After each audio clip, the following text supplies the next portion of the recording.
Some requests don't feel dangerous at first. They feel inconvenient, uncomfortable. Strange. This one felt all free. But I agreed anyway, and that decision would cost me more than I could have imagined. My name is Lena Carter. I was 39 years old when this happened, a logistics coordinator at a private shipping firm in Chicago. Not glamorous, not powerful, just steady work, long hours, and a life that ran on routine. I had been with the company almost 6 years when my boss, Mr. Halvorsen, called me into his office at 9:47 p.m. That alone should have warned me. We were never in the building that late. The cleaners had already passed through. Most of the lights were off. The city outside the glass walls was dark and slick with rain. I knocked. Come in. He was standing, not sitting, jacket already on, phone in his hand. His face looked tight, not angry, not nervous, but controlled in a way that made my stomach tighten.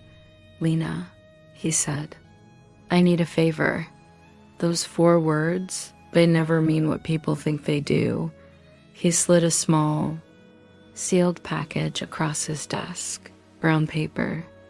No label, no return address, no barcode. "Can you deliver this for me?" he asked. I glanced at the clock behind him. 9:49 p.m. Tonight? Yes, immediately. I laughed once, uncomfortable. "Where?"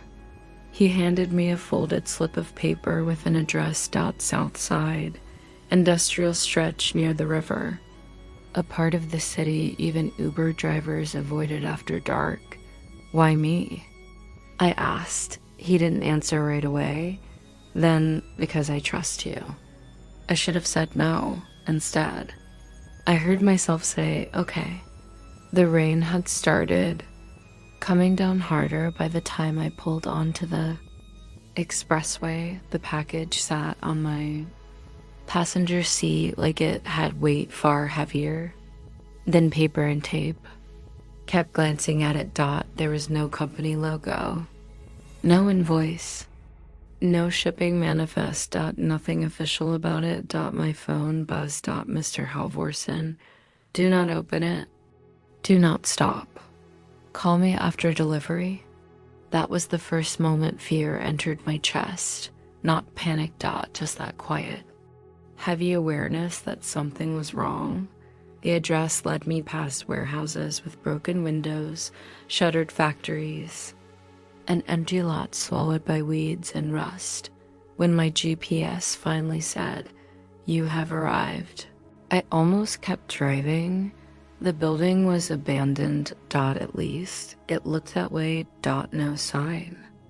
No lights, just a narrow side door with a single bulb flickering above it. My hands were shaking when I turned off the engine. I grabbed the package and stepped out into the rain. I knocked once. Nothing. I knocked again. Then the door opened, just enough for me to see one eye. A man's voice. "You alone?" Yes. The door opened wider. He didn't look surprised to see me, like he'd been expecting me. I held out the package. He took it without a word, then stared at me for a moment too long. "You weren't supposed to see this place," he said. My stomach dropped. "What?" I asked. He didn't answer. He simply shut the door. The lock clicked, and I was standing alone in the rain, heart hammering in my ears. I called my boss immediately. No answer. I called again, straight to voicemail. I drove home in silence, my mind spinning, the city lights blurring through the rain. That night, I barely slept. I had no idea that the delivery I had just made would unravel my career, my safety, and everything I believed about the man I worked for. And that was only the beginning. The city felt different at night. Not just quiet, watchful. Streetlights flickered like tired eyes. Storefronts were dark, locked, silent. The highway stretched ahead of me, like a black ribbon pulling me farther away from everything familiar. I kept glancing at the passenger seat. That package, perfectly sealed, heavy, too heavy for documents. My phone buzzed. Unknown number. You're being timed. Don't stop. My hands went cold. I told myself it was just pressure from my boss, that he was stressed, that I was overthinking, but fear doesn't grow from nothing.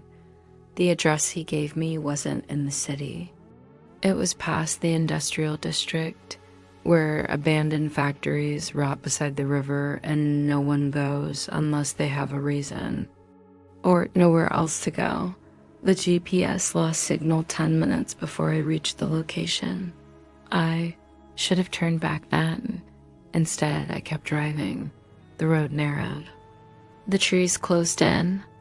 The air felt heavier, like the world itself was holding its breath. Finally, headlights caught a rusted iron gate. The address. A warehouse sat beyond it, hunched and dark. One broken window glowing faintly from inside. I parked. My heartbeat was so loud I was sure someone inside could hear it. When I stepped out, the cold wrapped around me, sharp and biting. The night smelled like oil, damp concrete, and something else I couldn't place. The gate creaked as I pushed it open. That sound echoed far too loudly. Man emerged from the shadows. Tall, broad face, half hidden beneath a hood. He didn't greet me, didn't smile. He only said one word: package. My mouth went dry. I handed it over. He didn't open it, didn't check it, didn't even look at me. Just nodded once, then his eyes lifted and he said something I will never forget. Should find a new job. A door slammed inside the warehouse. Lights went out. The man vanished into the darkness. I stood there alone, shaking. The night suddenly empty again. The drive back felt longer. The city no longer looked the same when I returned. The buildings, the lights, the people, everything felt unreal. Like I had crossed a line I didn't know existed. My phone buzzed again. Boss. Good. We'll talk Monday. That was it. No explanation. No thanks. No mention of what I had just done. I barely slept that night. Every time I closed my eyes, I saw that man's face. Heard his voice. Find a new job. When I walked into the office Monday morning, the mood had shifted. Conversation stopped when I passed. People avoided my eyes. My boss didn't come in until noon. When he did, he didn't look at me. At 3:14 p.m., HR called my extension. Can you come to the conference room? They were waiting when I arrived. 2 HR reps. My boss. A man I'd never seen before. My boss slid a folder across the table. Inside were printed emails. My name. My login. Instructions I had never written. Invoices I had never approved. Transactions I had never authorized. My voice shook. This isn't me. The stranger finally spoke. These activities are under your credentials. That makes you responsible. I felt the room tilt. My boss wouldn't meet my eyes. You're being placed on immediate suspension pending investigation. The words hit like a wrecking ball. My career, my reputation, my life, all collapsing. And suddenly I understood. The package. The delivery. The silence. The trap. They had used me. And whatever was inside that box was now tied to my name. By the time I pulled off the highway, my hands were shaking so badly I had to grip the steering wheel with both arms locked. The road ahead was barely visible. Just two thin yellow lines floating through blackness, cutting between trees that seemed to close in the farther I drove. No streetlights, no houses, no cell signal. Just my headlights and the sound of my own breathing filling the car. I told myself again and again, just deliver the package. Drop it, leave, forget this ever happened. But something inside me already knew this wasn't normal. This wasn't. Business. This wasn't safe. The directions Martin had sent ended in a narrow gravel road with a rusted mailbox that read Riverside Storage. There was no river, no building, no lights.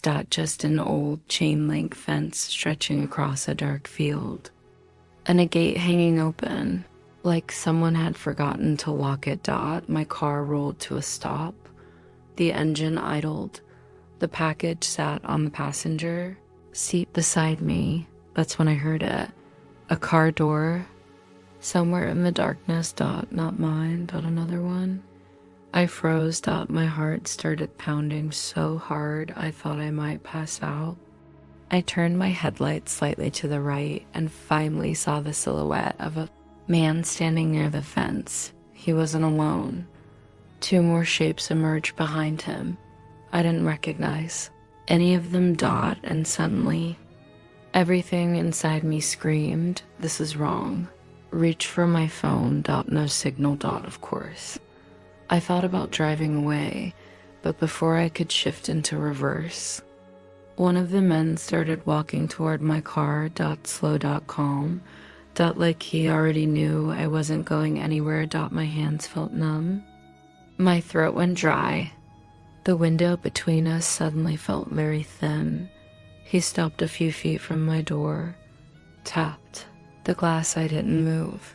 He tapped again. Harder. I lowered the window just enough to hear him. Delivery for Martin, he said. My stomach dropped. How do you know? I started. He said you'd be coming. The man interrupted. Said you'd be scared? Said you'd hesitate, but that you'd show up. I swallowed. That sentence alone told me everything I needed to know about the man I worked for. Picked up the package. It felt heavier now, like it knew. I stepped out of the car. The night air was cold and thick with something metallic I couldn't place. The men watched me silently as I carried the package toward them. Their eyes never left my hands. The first man took it from me. Without a word. He didn't thank me, didn't smile, didn't even acknowledge me. He just nodded once and turned away. The others followed him, disappearing back into the dark field behind the fence. I stood there alone. My body trembling. My heart pounding so hard it hurt. I got back into my car and slammed the door. Then drove away so fast my tires kicked gravel into the night. I didn't stop until I was 10 minutes down the road. Only then did. The shock finally hit me. My hands started shaking violently. My breath came out in short, broken gasps. I pulled over and leaned forward against the steering wheel, trying not to scream. I had no idea what I had just delivered, but I knew with absolute certainty whatever it was, I never should have touched it. When I finally made it home, it was almost 2 a.m. I sat on the edge of my bed in the dark, fully dressed, staring at the wall. My phone buzzed. A message from Martin. Good work. Forget tonight ever happened. I didn't reply. I didn't sleep. And the next morning, everything in my life started to fall apart. Asterisk, I didn't sleep that night. Not really. I lay on the narrow hotel bed staring at the ceiling fan as it spun slow, whispering the same question into the dark. What did I just become involved in? The package sat inside the hotel safe. wrapped in my sweater like it was something alive. I tried not to imagine what was inside, but the weight of it pressed against my mind by morning. I already knew this story was no longer about a delivery. It was about me. And what I was willing to survive. Asterisk. At 7:12 a.m., my phone, VIBRATE. Unknown number. I answered with shaking fingers. Did you sleep? The voice asked. It was a woman's voice, calm, controlled, older than me. No. I said, good. That means you're taking this seriously. She told me to be in the lobby in 10 minutes. No explanation. No apology. Just instructions. Asterisk. She was already waiting when I arrived. Mid-50s. Silver hair pulled into a low bun. Navy coat. Eyes like cold glass. She didn't introduce herself. She just said, you brought it? I nodded. We walked outside. Together. She led me to a black SUV with tinted windows. The driver never looked at me. Inside the vehicle, the air smelled like leather and something metallic. Woman finally turned toward me. Your boss, she said, is very careless. My stomach dropped. What does that mean? It means he involved someone he shouldn't have. She studied me. You. Asterisk, she explained in pieces, not everything, but enough. The package was part of a financial trail. Data storage, encrypted. Documents. Evidence. My boss wasn't just moving money, was hiding it. From regulators. From partners. From people far more dangerous than I understood. And now he had used me to move it. A civilian, a witness, a liability. You were supposed to hand it off and forget, she said, but you hesitated. You looked. You thought. That makes you a variable. I swallowed. What happens to variables? She didn't answer. Asterisk, she offered me a deal. Could give them the package. They would make sure nothing ever connected. Me to it. My job would quietly disappear. My life would continue. Or I could take it back. Return to my boss. Pretend nothing happened. And wait for whatever came next. Looked at her. Is he dangerous? She didn't blink. Already proven he is. Asterisk, I should have handed it over. I should have gone home. I should have saved myself, but something inside me burned. My boss had used me. Lied to me, put my life in the path of something I never agreed to. And now they were offering me silence as the solution. I thought about my mother. My little sister. The years I'd worked to build something honest. I looked at the woman. I want him exposed. Her lips tightened. That path doesn't end clean. I know, I said, but it ends true. She studied me for a long moment. Then she nodded. Then you better be ready. Asterisk, she handed the package back. This is your last chance to walk away. I didn't. When the SUV drove off, I stood on the sidewalk alone. Wind cold against my face, heart hammering, life split into before and after. Before, I was an employee who followed instructions. After, I was holding the key to something powerful enough to ruin a man who thought I was invisible. And I knew, with terrifying certainty, my boss had no idea what he had just awakened. Asterisk, by the time dawn arrived, the city felt different. Not because the streets had changed, but because I had. The rain had stopped sometime before sunrise. The clouds began thinning, light slipping through them like quiet forgiveness. I stood near the edge of the river, jacket wrapped tight around me, watching the reflection of the skyline ripple across the water. Everything inside me was still shaking. But for the first time that night, it wasn't fear, Dot, it was clarity. Asterisk, when I finally went home, I didn't sleep. I sat on my couch and replayed every moment of the night in my head.